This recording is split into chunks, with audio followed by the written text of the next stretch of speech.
राजकोट किल्ल्यावरती भास्कर जाधव पोहोचलेले आहेत आणि ते बोलतायत, थेट पाहूयात। परवांच्या दिवशी दगड पाडले, मुद्दामून बुरुजाला धक्का दिला, अशा प्रकारचा आव जो परवांच्या काही प्रकारानंतर आणला गेला, यातला प्रत्येक दगड हा नुसता वरती नाममात्र ठेवलेला आहे।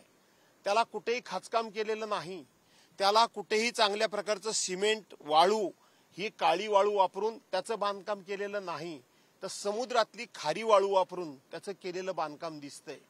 इथं फिनिशिंग वर्क कुठेही नाही। इथे 45 किलोमीटर ताशी वारा वेगानं आला म्हणून पुतळा पडला जातो म्हणून सांगितलं जातं। सांगणाऱ्यांना लाजा वाटल्या पाहिजेत, त्यांच्या निर्लज्जपणाचा कळस आहे।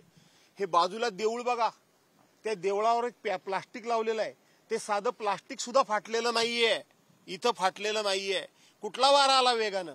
पलीकडच्या बाजूला 400 वर्षापूर्वी उभा केला किल्ला, त्यातला एक साधा दगड सुद्धा 400 वर्षानंतर हलत नाही, आणि तुम्ही 8 महिन्यापूर्वी बांधकाम केलेलं बांधकाम तुमचं कोसळून पडतंय।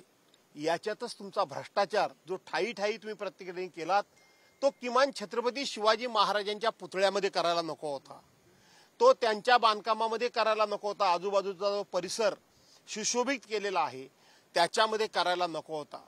आज इथं मला ग्रामस्थ सांगतायत की देशाचे पंतप्रधान नरेंद्र मोदी आले आणि उद्घाटन करून गेले, त्या दिवशी फक्त ह्या किल्ल्यावर लाईट होता, त्या दिवशी फक्त या ठिकाणी लाईट होता।